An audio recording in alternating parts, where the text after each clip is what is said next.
it's like when you I don't know if you when you go to the chicken shop and like they're about to close and it's like that last piece of chicken and like and So, the boss guy's man, like you got any more? yeah, hurry up mate, we're closing and you're like, oh come on man, don't do me like that. It's like no, that's it, no more chicken, that's it.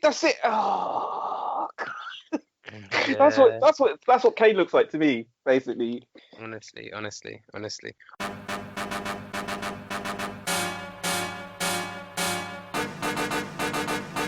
You're all about to witness a monumental throwdown.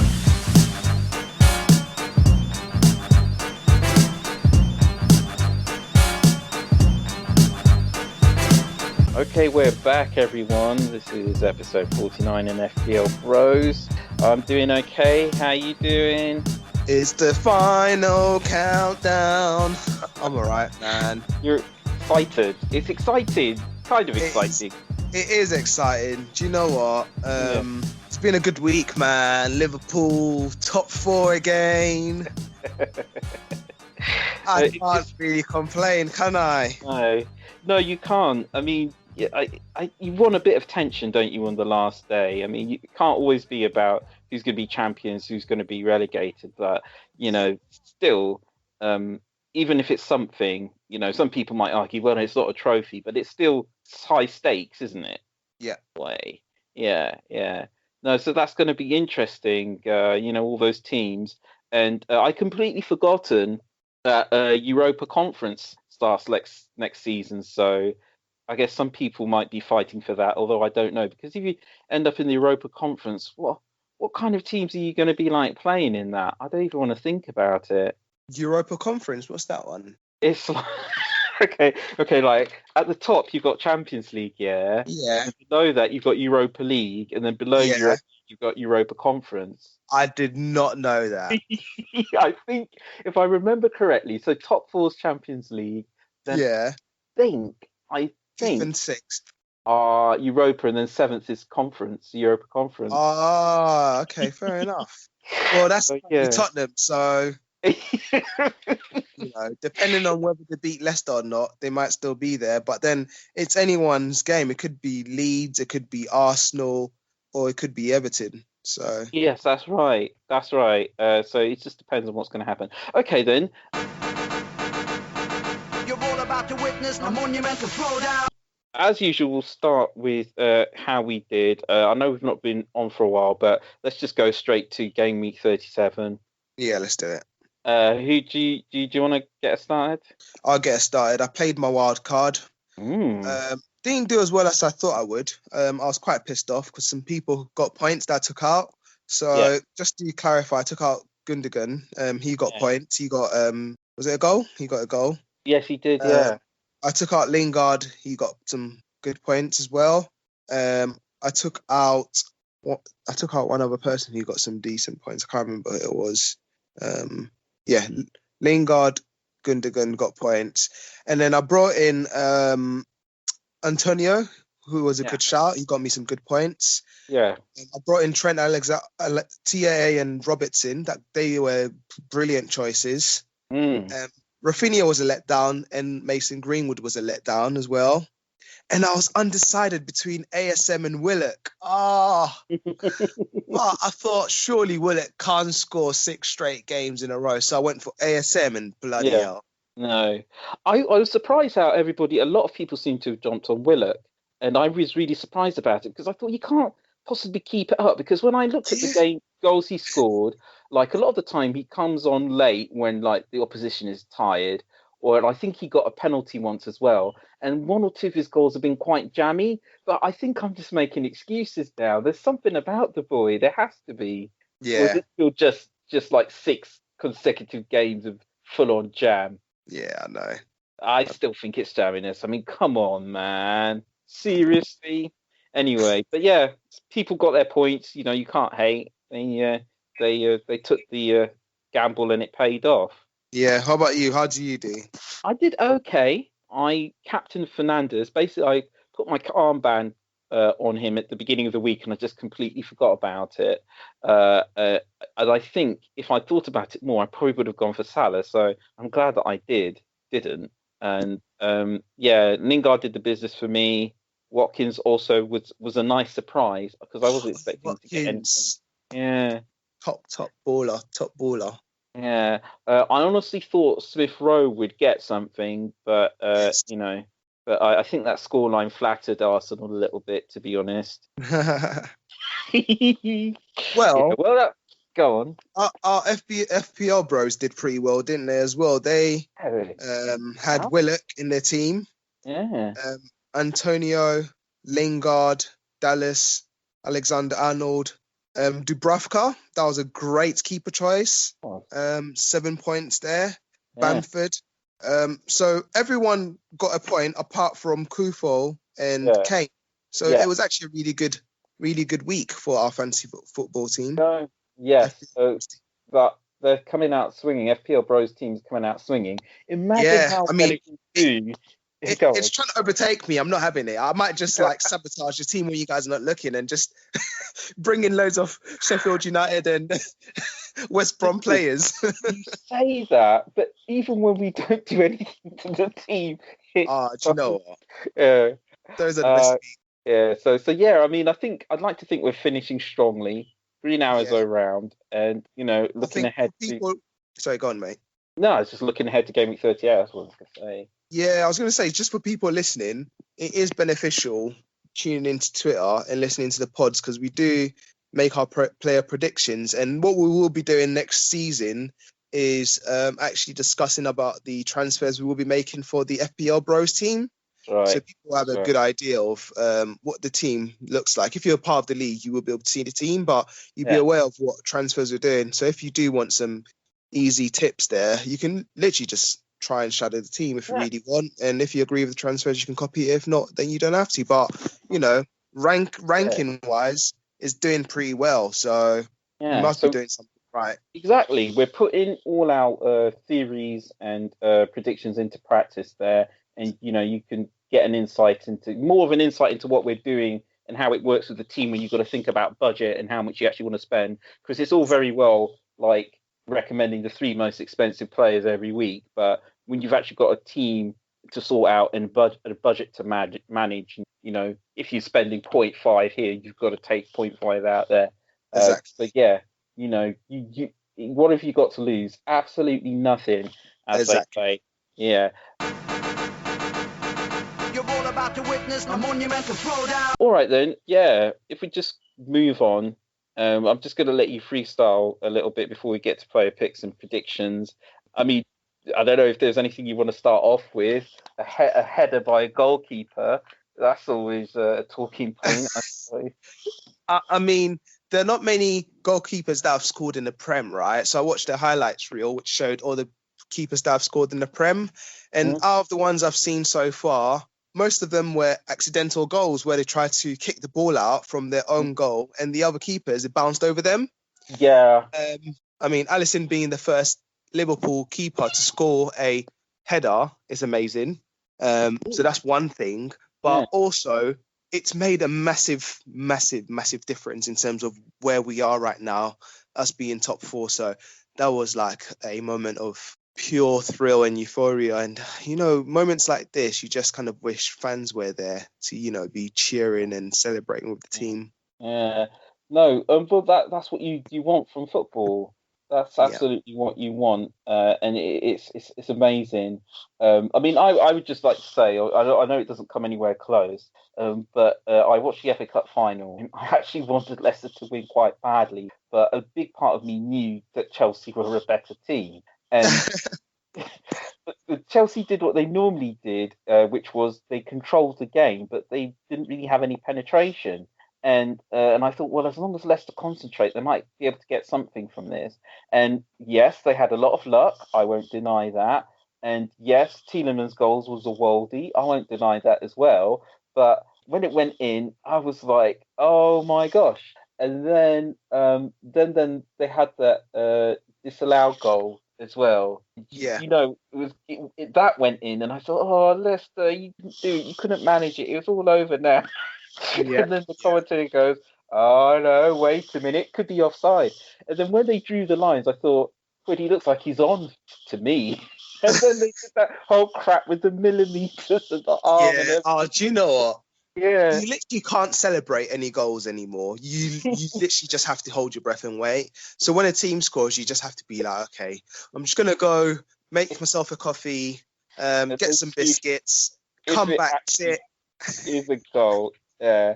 Like, okay, I've got one thing to say. I don't think I ever mentioned this before, but I've got to get this off my chest, okay? Go on.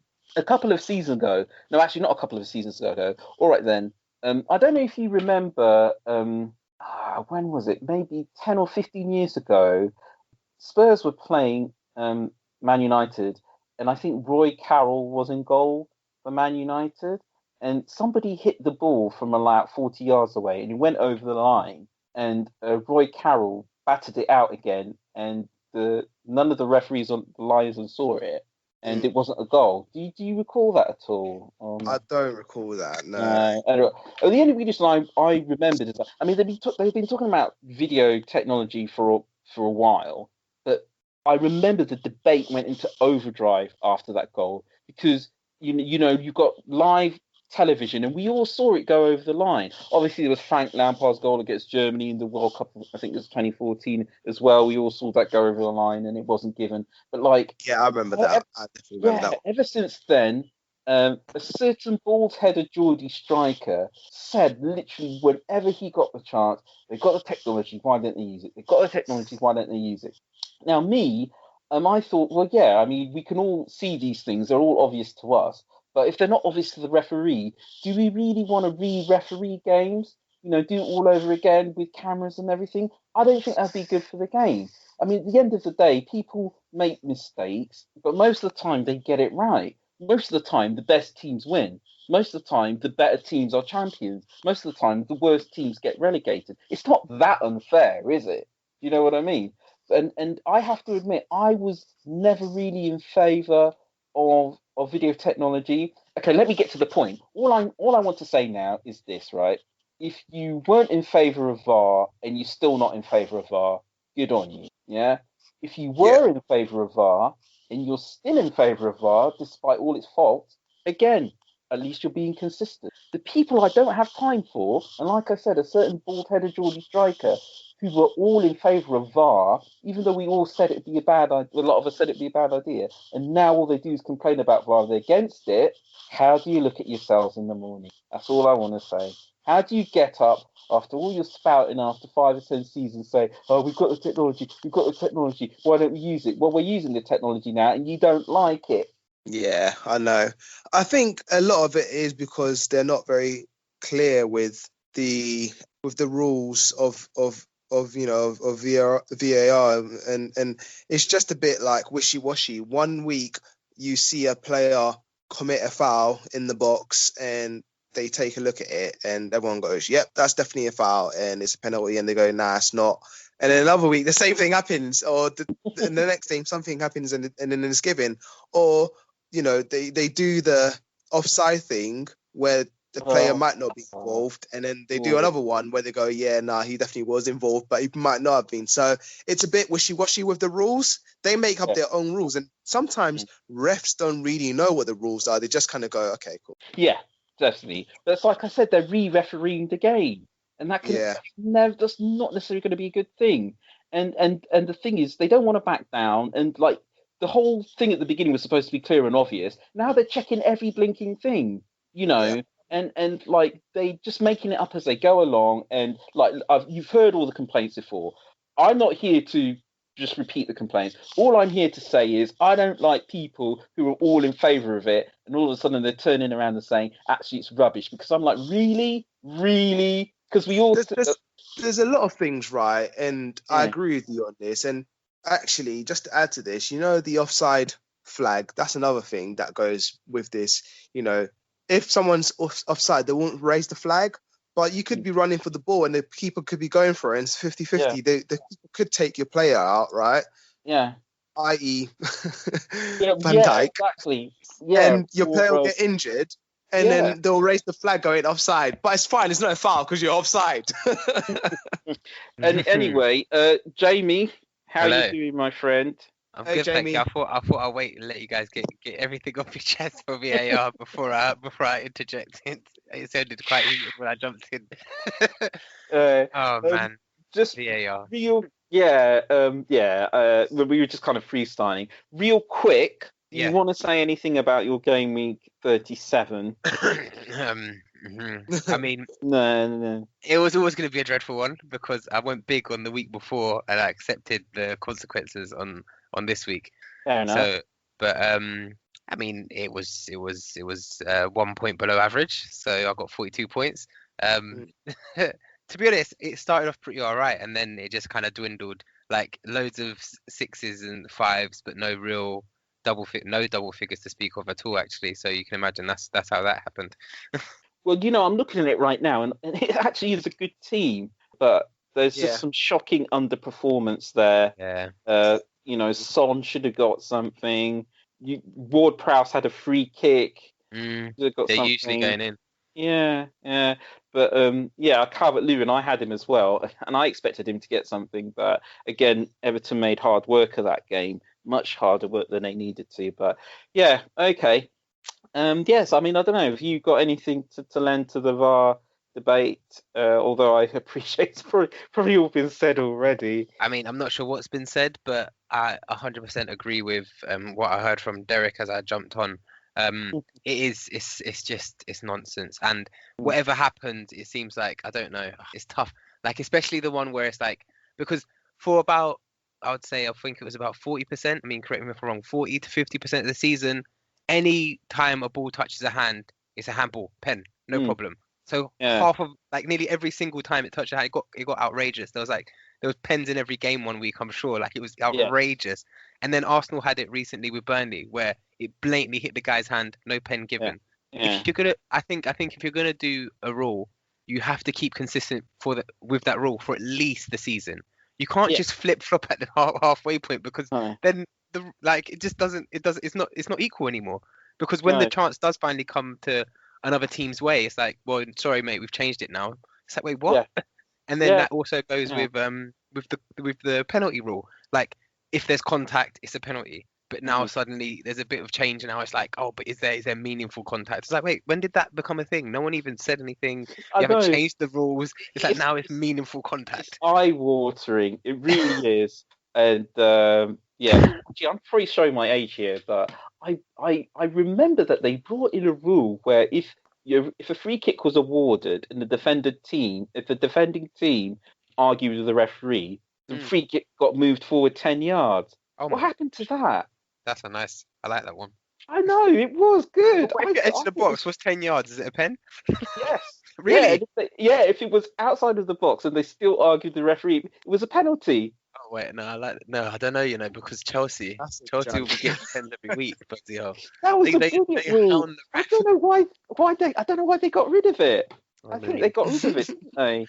But yeah, though, the meaningful contact thing, that really gets on my nerves, because it always seems like when it's David Luiz, when it's Xhaka, it's very meaningful contact. But when it's against us, it's not meaningful contact. Like this week there was a, I don't know if you guys recall Aubameyang getting sent off against Crystal Palace.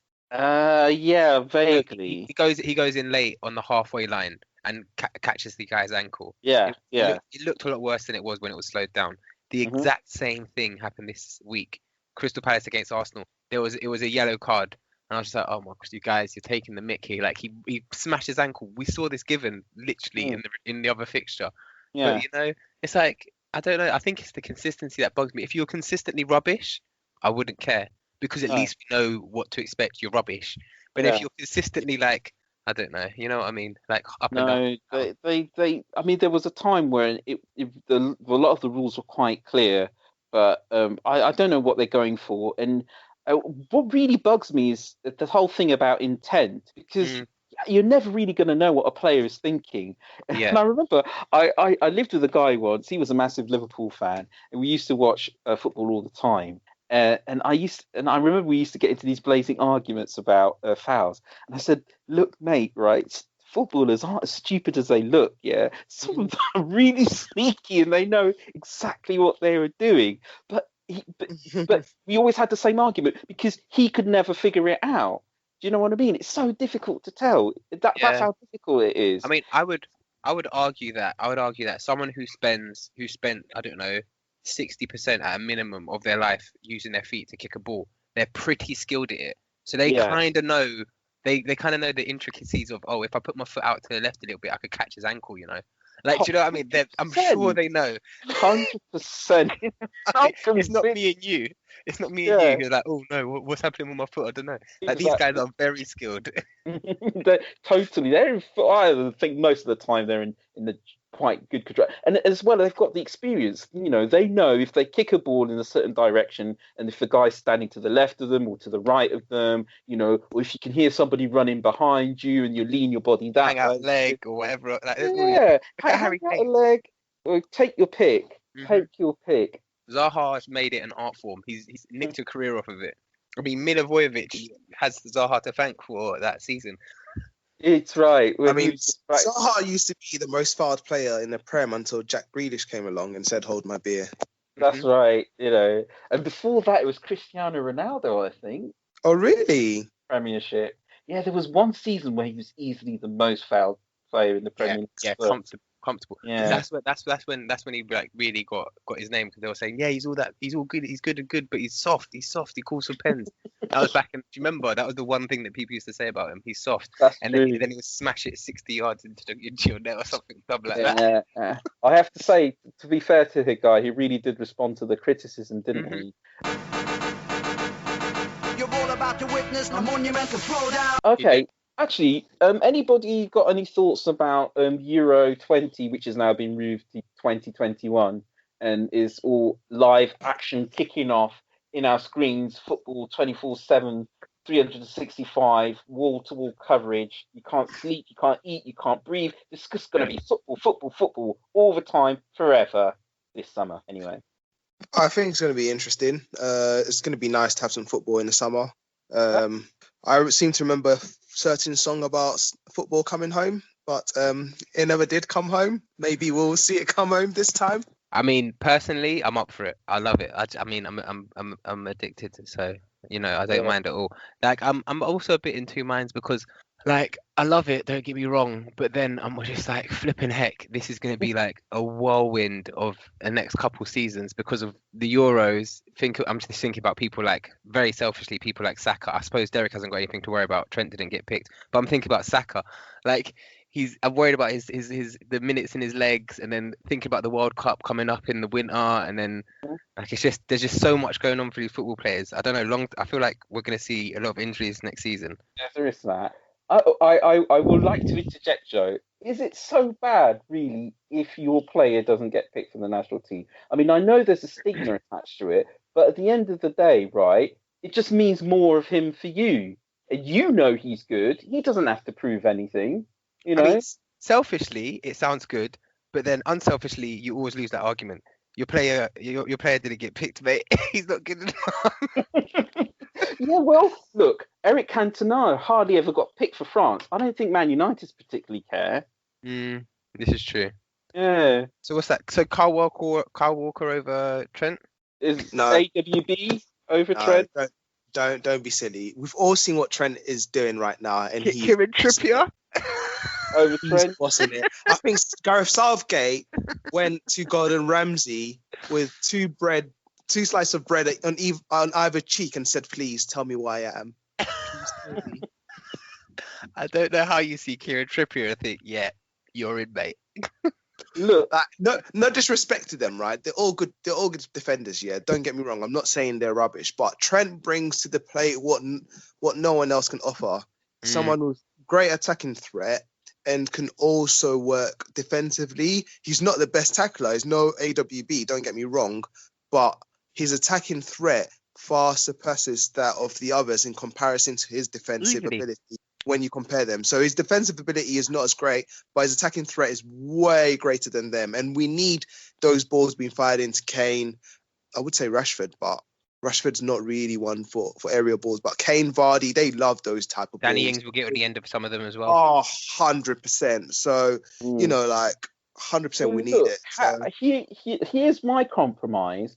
I say take him, but take him as a midfielder. Yeah. Yeah. He's That's not a the problem midfielder. solved. Pardon?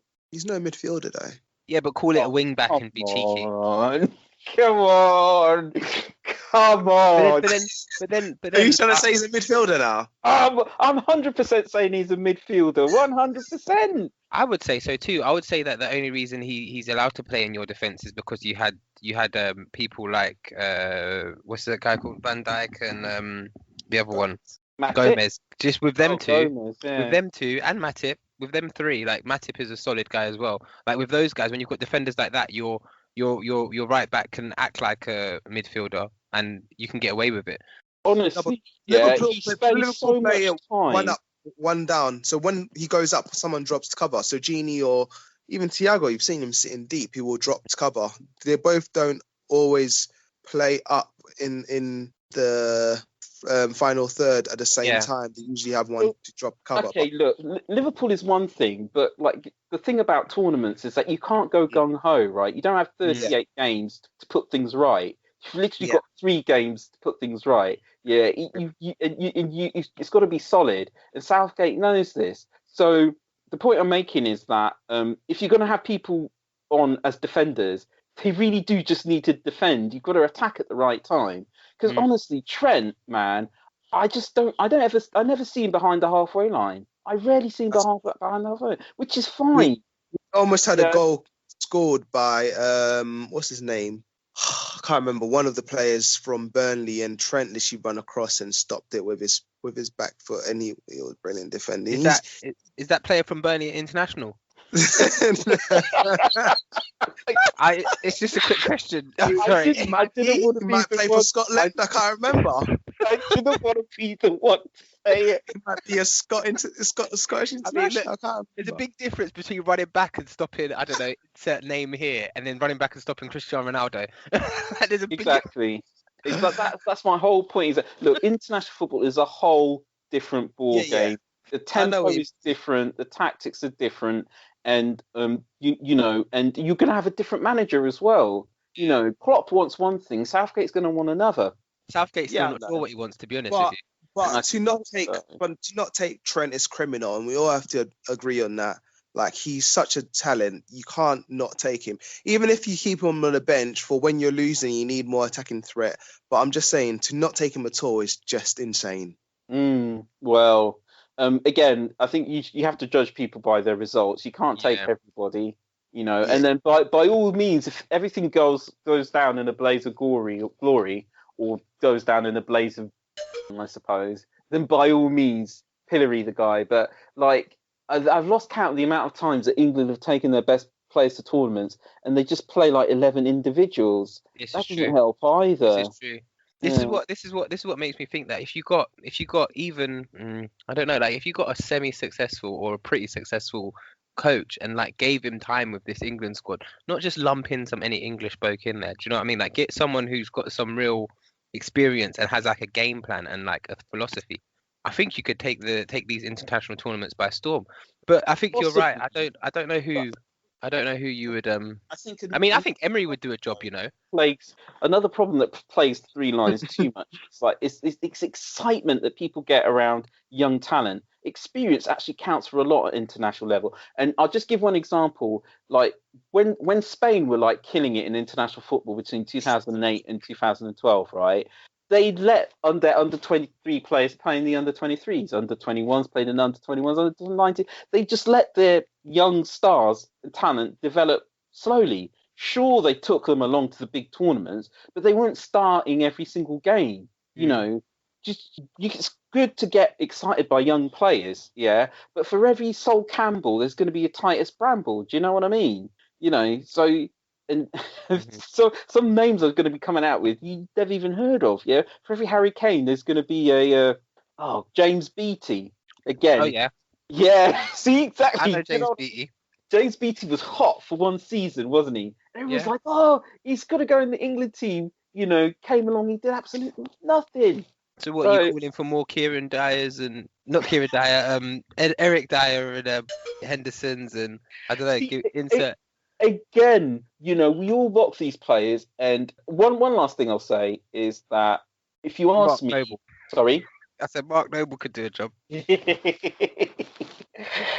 Oh gosh, let's do player picks and predictions. That just threw you off entirely. Yeah, dude.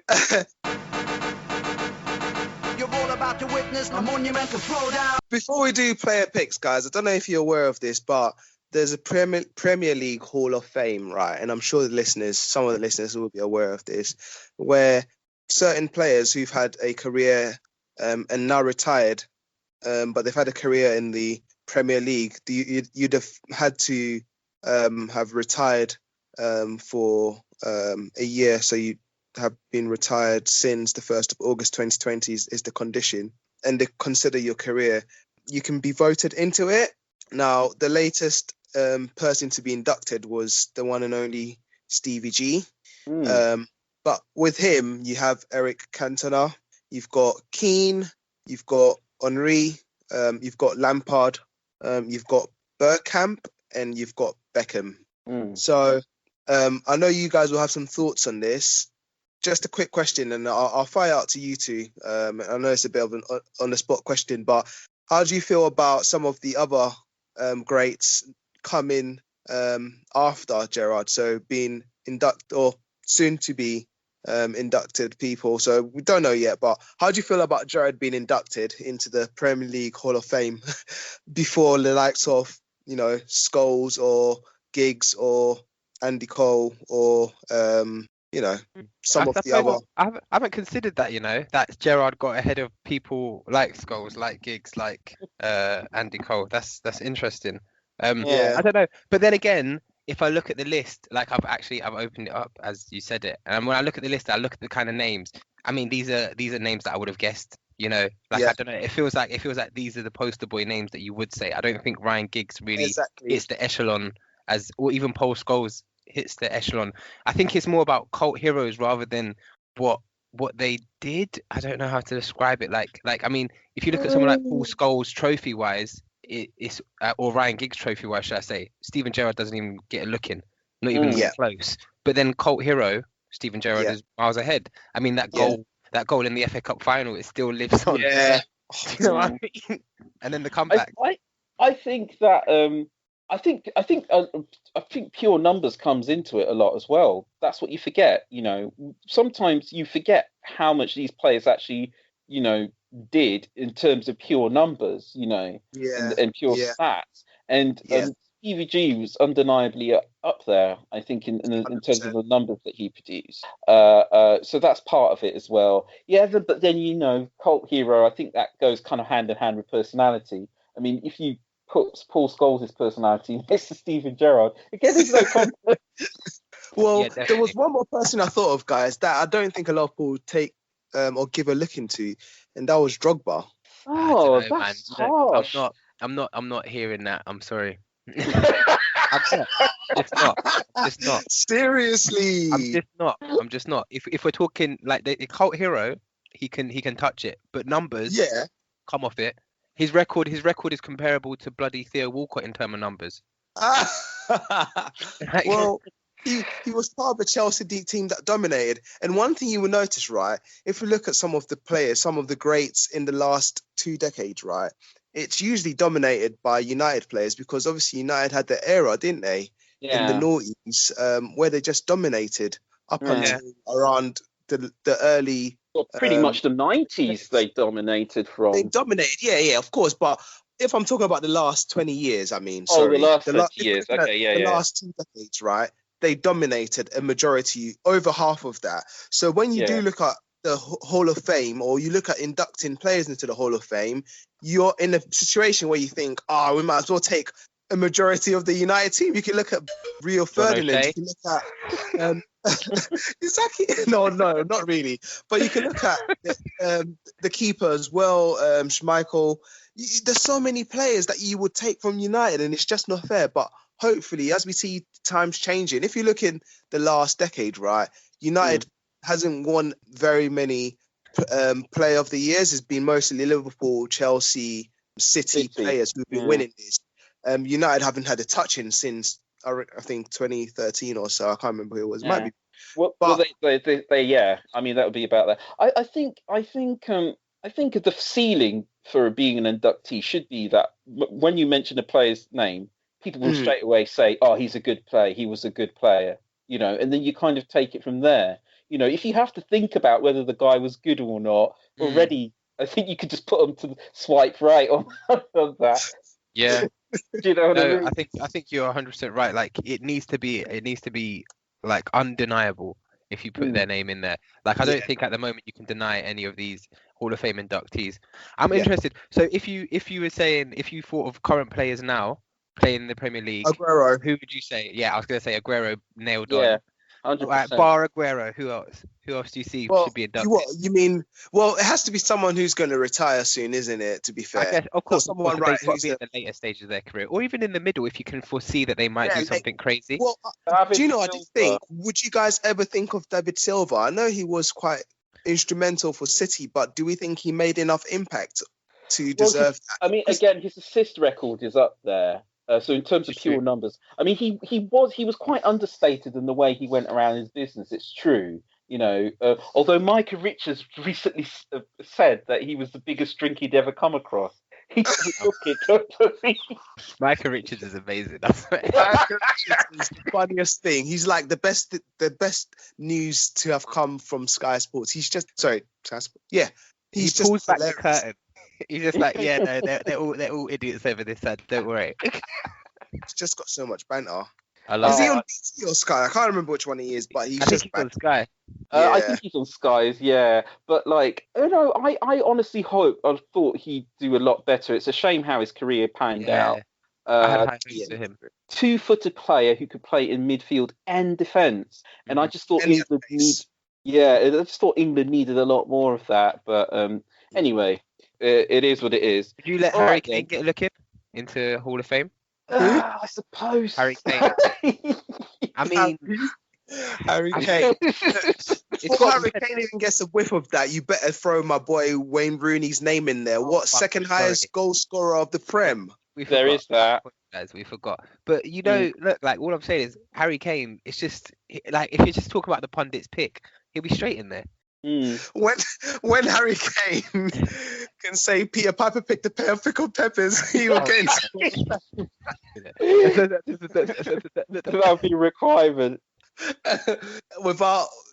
Without me needing an umbrella. Sorry, that was a bit rude, but well, yes, we'd all be there. Like the credits are rolling. So man, let's just go home. Yeah, you're never gonna get it. All right, you tried. Yeah.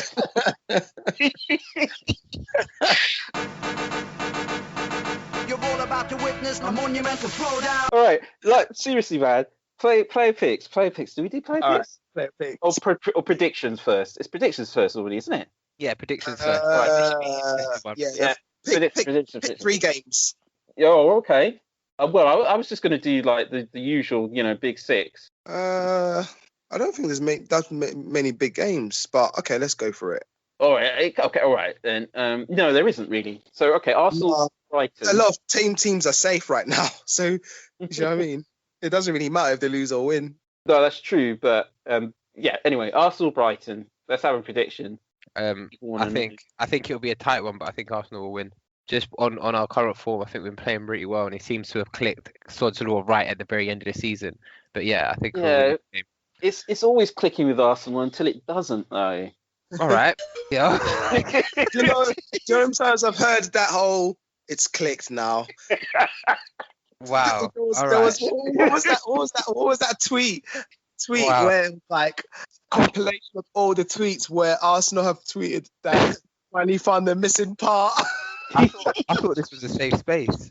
Genuinely. And it was like, we're signing blah, blah, blah. This was the missing part of the puzzle. We're signing blah, blah, blah. This was the missing part of the puzzle. It was like, we're signing Lacazette. We're signing Aubameyang. We're signing Partey. We're signing... This is the missing part of the puzzle. We're signing Pepe. Pepe. It's finally clicked. Sorry, I just had to. Wow. Yeah, so a Brighton I do agree. Arsenal should win. Yeah, but yeah. All right. Yeah, so 2 wins being predicted. I'm going to say a draw. Okay. Because Brighton aren't that bad. Yeah, they're not a bad team at all, actually. After what they did to City, yeah, just goes to show what the home crowd can do now. Yeah. On the other hand, Pep Guardiola, I think he might have jinxed it a little bit by coming out and saying, "Oh, Graham Potter, he's the best manager around who isn't me." And like when people hear that kind of thing, I think they probably go, he might, might overplay his hand a little bit, think he's too good, and there is that. So yeah. If it's not a draw, then an Arsenal win, because I think Potter will just fancy himself a bit too much. He'll be feeling himself too much after that compliment from Guardiola, which is kind of a damning with faint praise a little bit, I think. I think it was kind of sour grapes in it. Well, he beat my team. He must be the best manager who's not me. You would say that, wouldn't you, Pep? You're hardly going to be admitting that you were beaten by a crap team with a crap manager. He's not going to say that, is he? No way. No. All right, then. Villa versus Chelsea. Villa have nothing to lose or gain. Chelsea have everything to lose. Chelsea win. But it's not going to be an easy win because Villa are going to be at home. They've just come off a win against Tottenham. They're full of confidence. Grealish, as I like to call him, is back and his juju is kicking in. Do you know they've won like 50% of their games when he started? That's just ridiculous when he's played. Yeah. The stats, I mean that it's good and bad for Villa. It's good in that whenever he starts, they can have some confidence. It's bad in that, when he's not playing or when he eventually goes, they can be right up the creek, aren't they? Honestly, I don't know how you replace someone like Grealish. I don't know how. No, well, you don't. You could do it like Tottenham tried to do with Bale and just buy 6 people just because. Oh man, they're Travis positive. Chelsea have an amazing away record. They've only lost 1 game this whole year. So I think Villa are going to win. I think Chelsea are going to be saving themselves for the Champions League final. I think so. Yeah, I don't think Chelsea care at this point. To be honest with you, no, and I think and like you said, Villa have got Grealish back. You say they don't care, but once again, Chelsea have everything to lose. If they lose the Champions League final, they're not. I don't think they're going to risk not being able to play in Champions League on that game against City. If you had the ability to play in Champions League, right, and you could take that and also have the chance of beating City or gamble it all on beating City and win the Champions, I think I'd take the ability to win and play again and then also try and beat Man City, because it's hard enough being Man City as it is. If they lose this game and then they lose against Man City, they've got nothing now. They don't have to. But that's assuming that everyone else wins. That's true. I think it's mutually exclusive. Honestly, do. Because the thing is, like, what I noticed about Chelsea when they played Leicester again after the FA Cup final is that they actually went for it for a change, which is all well and good, but it's also quite risky. But if you go for it against Man City, you're gonna have to run yourself absolutely ragged. They can't do that against Villa and Man City. They've got to save themselves from Man City. How long do they have to the next game? Isn't it at least 4 or 5 days? Yeah, it's about a week. Yes, it's so 23rd to the 29th. Yeah, that's more than following Saturday. Yeah, it's more than enough time. But I do get where you're coming from. So I think Chelsea. You think Villa? What do you think, Jamie? I think Chelsea. I think Tuchel's gonna he looks like a guy who's not gonna let himself lose on the final day of the season. I don't know. I feel like he's not one to like Derek says, like drop his hand. He wants to try and win every single game. And I think you're right. I think losing against Villa and obviously potentially losing your position in Europe next season on the basis that you're going to beat Man City, that's pretty bonkers. Because Pep needs this. He needs this. He needs this to call Man City a success, because he's always going to have the asterisk that, but you didn't do it in European competitions. This is the season for him to do it. Yeah, it is. It's a risk, but once you're in the final, anything can happen. I expect to see prime Aguero in the CL final. They're going to load him up full of all kinds of pain meds. They're just going to put him in the chamber and send him back 5 years or something. You know what? I don't think they need him. I think they should. He's not going to play. No. You don't think so? I think Pep's already agreed on the squad. It's going to be the same squad he used against PSG. So Foden, KDB, and Mahrez up front. Yeah, and definitely, 100%. That's the next final evolution where you don't need a striker. Exactly. Well, I mean, it's more out of necessity than anything else, but it's working. Why, they all know what they need to do, and okay, Leicester v Spurs. Spurs to lose. I don't think Spurs are winning that. Same. I don't think Spurs. I think Leicester are going to win it quite simply. I feel so bad to say this, but Spurs are not going to win. No chance. They looked terrible. Harry Kane didn't have a sniff of the ball. No. He didn't have a sniff. No. The only time he got the ball was in midfield and he got fouled. That was it. That's why he wants to go. He had one shot the whole game. One shot. Right. 2 words, yeah. Ryan Mason. Okay. It's just not happening for him. It isn't. And it never was. Years. You know, yeah, exactly. I don't know what people were expecting. Oh, he's not Mourinho. You're damn right he's not Mourinho. Yeah, Mourinho wouldn't be in this position. I can't think of anything more obvious. You're all about to witness a monumental throwdown. All right, then. The Pool versus Palace. Where is it? Is that Liverpool? Yeah. I think Liverpool are going to win. It's at the Cop, so yeah, I do think we should win this. Crystal Palace didn't look too exciting at the weekend. No. Which is a shame, really. Come out firing. Mane's got a little bit of confidence. Firmino is looking goals everywhere, left, right, centre. I'm joking. I think it'll be a good game, and I think we'll probably be up for it, like really up for it. 100%. So yeah, I mean, you need to be, because if not, then boy, Europa League next season, son. Having said that, I heard that if Liverpool only win by 1 goal, Leicester are going to have to put 5 past Spurs. Can you imagine that? This is true. Yeah, the goal difference is bonkers. Yeah, no, Liverpool are going to win, and I would not be surprised if there were a hatful of goals. Maybe 1 or 2 for Palace, but definitely an avalanche. But then again, I can kind of see a Vardy hat trick against Spurs just because that will be so Spursy. Like it's happened before. It's happened before when they lost to Newcastle. They got shot. They got battered. Yeah, 5-2 last time. Newcastle were already down, and they thought, why not? Newcastle went and spanked them. That was something else. Willock. I want Willock to do well as well, so he can up his price a little bit. Good old Joe Willock. There is that. But hey ho. Okay, City versus Everton.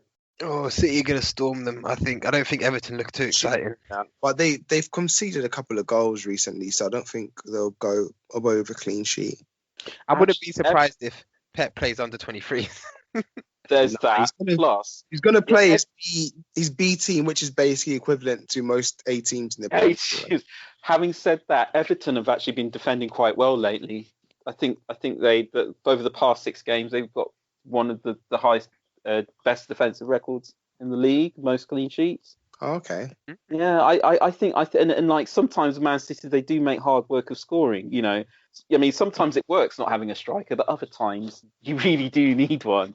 So I think I would not be surprised if this game was a draw. I don't think Everton are going to win it, but I think Man City are going to find it difficult. Not that they'll be particularly bothered. That's my opinion. All right then, Wolves versus Man United. It's going to be a boring game. I'm not even interested in that. Yeah, I'm so done with Man United. You know, I'm done with Man United, but I'm also done with Wolves. I think they're trash. What is going on there? Yeah, I don't know. I got Connor Cody in, and he's done absolutely nothing. Big waste man, biggest waste man ever. It's so depressing. So and that's why I'm done with Wolves. They've been wasting my time. Connor Cody's been wasting my time, and like they've just been wasting everybody's time. So you know what Connor Cody has got? You know what he's got an England shirt this summer. Oh right, yeah. Good for him. No, but Wolves are trash. I don't know. Like this has been such an interesting season because Wolves have been. I don't know. I never expect a lot from Wolves, but I expect them to be in and around the top 7, 8 teams in the league. Exactly. Yeah. Now look. I mean, I get that Jimenez has been injured. That's fine, but still, generally speaking, Wolves are supposed to be a well-organised team, and they're supposed to be solid at the back. And like they've just, I've not been seeing any of that at all. You know, so they're not scoring, and they've been letting people take the mick out of them as well. The only one who's doing anything there is Traore, isn't it? Yeah, and they usually take the mick out of him as well. Yeah. He's done as well. Yeah, that's right, Wolves. Go to the back of the class. We're done with you. Well, I suppose Wolves are really just saving themselves for summer for Portugal, isn't it? In reality, Yeah, I this guess. this isn't their main competition. Their main competition is this summer. The Euros. That's where that's their time to shine. That's when we'll see Exactly. the real Wolves, won't This will we? be interesting. Fernandez is going to play against his national side. What's going to happen? Yeah. Yeah, they might even share a thing. Actually, that might work out quite well for them. I was just thinking about it the other day. Yeah, I think it was Richarlison. He obviously speaks Portuguese, doesn't he? Yeah. So like, yeah, if you're up against Wolves, then you can understand everything that they're saying, and then you can run rings around them. It's that simple. You've got a Portuguese player on your team. You should give him the ball because they'll be able to understand. No, that's a stupid theory. Anyway, yeah, who cares? Who's even going to win? I don't know. Man Man United. United, I guess. I think Yeah. Man United are going to win. Cavani will score. So quickly, guys, just to add 1 or 2 points, and I'm sure we'll come back on this in our final pod for the not I wouldn't say for the year actually, because we will do more. But I mean the final pod covering the game, sort of a season review. Season review, yeah, exactly. So I think the team that's impressed me the most this season has been Leeds. They've played really well. They've been great attacking. They've had some very good defensive displays, and I think they've just been really exciting. But looking at the Championship, it's obviously been confirmed what teams are coming up. Mm-hmm. So I just wanted to get both your initial thoughts. We've got Norwich, so we're getting good old. Is Pookie still there? He must be. Yeah, Pookie's still knocking about. Yeah. Pookie, Buendia, Cantwell. Cantwell's still there, yeah. And they're coming back. That kid Max Aarons as well. He's still there. Oh, really? They managed to hold on to him. Yeah, they did. Yeah, Interesting. they did. The squad now, and then we've got Watford coming back as well. So Cojones. Yeah, Mr. Big Cojones. Yeah. Ismaila Sarr. Ismaila Sarr's back. Nightmares, eh, Derek? Deulofeu left. He left them. But, yeah, I just wanted to get your thoughts on these two teams coming back to the Prem. Do you think they'll survive, or do you think they'll get relegated again, just like 2 or 3 that came up this season? That's a good question. Well, with Norwich, it was kind of close, I think, because they put on some good displays last season. It started off very well. Yeah, and so they'll be a bit more streetwise this time around, because sometimes teams which bounce, they do use that experience a bit better, like Burnley did. Crystal Palace used to bounce a lot, and I think they use the experience to make themselves a bit more streetwise. So I can see Norwich doing something. I'm not sure about Watford though. Yeah, I'm not. I mean, obviously, this all depends on who they might be able to bring in. If they can nab some of the better players from the teams going down, you never know. But then, what I like to do is when I hear about teams coming up, I look at the current bottom 3, and I'm looking at Newcastle, Brighton, and Burnley, and I think head to head, who's better than who in these kind of scenarios, and who do I think will be better over the season? And I think Newcastle and Brighton are staying up. I don't think they'll go down next season. So that leaves Burnley. And will Burnley do they replace Burnley? Any of those teams? I don't know. I don't see it. Maybe Norwich could probably replace Burnley. Burnley. Burnley have to pick things up real quick though, because they've been letting things slide a little bit. On the other hand, I suppose it might be worth considering that having fans back might make a difference. With Newcastle, I honestly thought it was going to be a lot closer with them than it turned out actually being. And so who knows? Maybe it will be a close shave for them next season. I don't know. I think if Newcastle sign right, I mean, but then again, you always feel that way with Newcastle. You always feel like, oh, maybe 3 or 4 good players, and then they're in the top half again. But it's like, what's Mike Ashley going to do? Nothing. Yeah.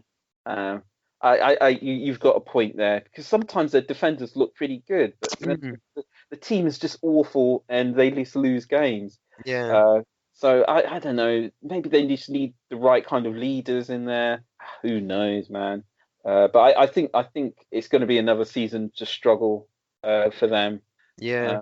I think it's going to be a tough one. And I think Norwich will stay up, but I don't think they're finishing out of the teens, if you like, so like 13 onwards. I don't think they're getting that far up the table because we're so top heavy in the Premier League. It's a lot. Yeah. But again, I'd like to see what will happen with the fans back in. Because it's funny, though, all that banging on people were doing about having the fans back, yeah. Yesterday, I think most of the home teams lost. Spurs fans certainly didn't help. It didn't help Spurs having their fans there at Not all. at all. They were booing. Oh, I'm not gonna lie to you. Bergwijn's goal was amazing. Yeah, that was that strike, and the fans went crazy for it, right? But when they started losing, the boos came. They booed them off.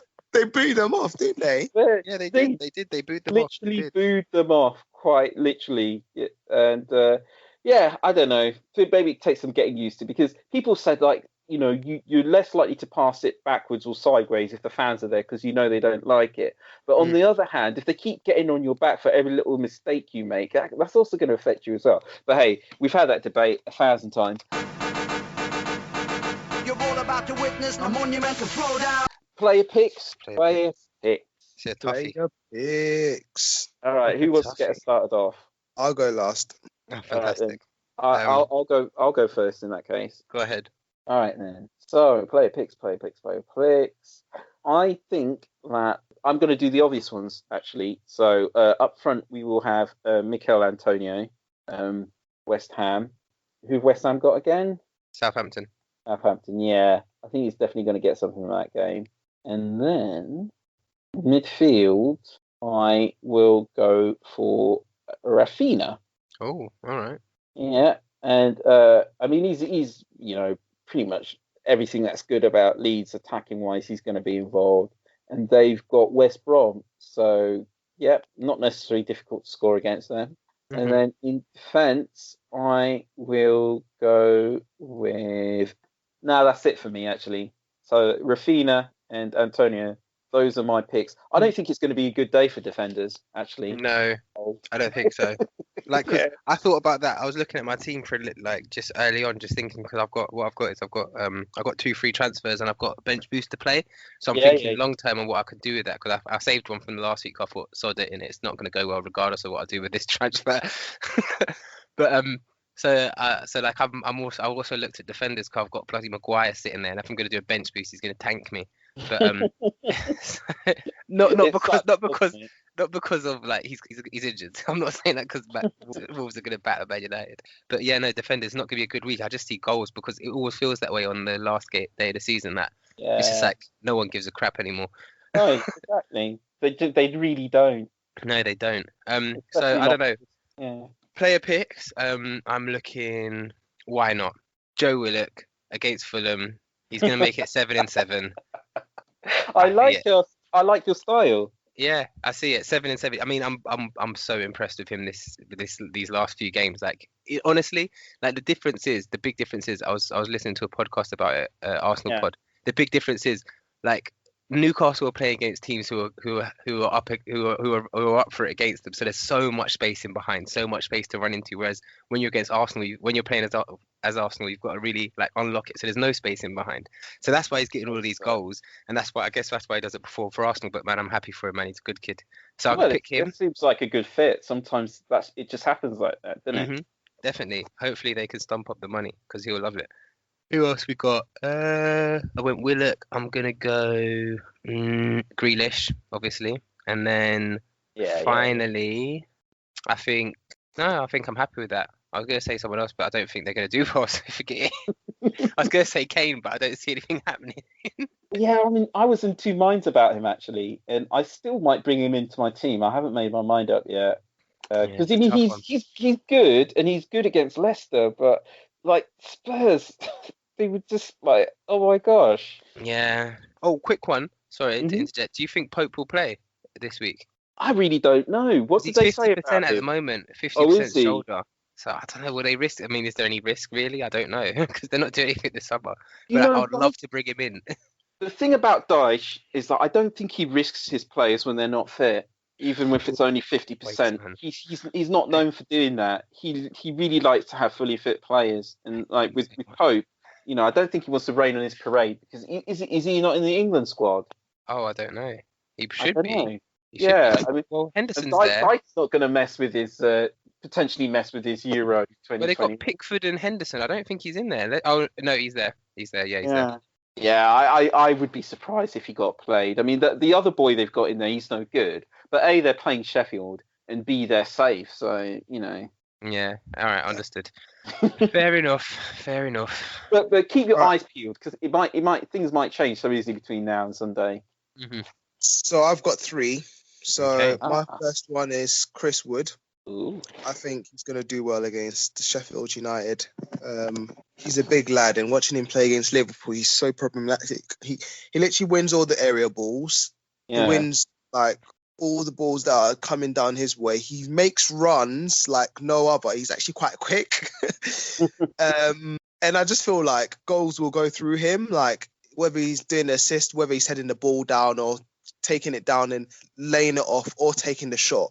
I do think he's a threat, and Sheffield are not very good defensively this season, as you can clearly see from the tally. So I do think Chris Wood's a good shout. Mm-hmm. Second player, I'd love to pick everyone in the Liverpool squad, but I can't. So I'm just going to go for Mane. I think he had a bit of a confidence booster from his last game. He's had a bit of a meh this half of the year, but he's getting his confidence back. He's getting back to his original form, and Mane loves a game against Crystal Palace. I mean, he scored so many goals against them last time he played them. The last time Crystal Palace played Liverpool, remember, it ended 7-0.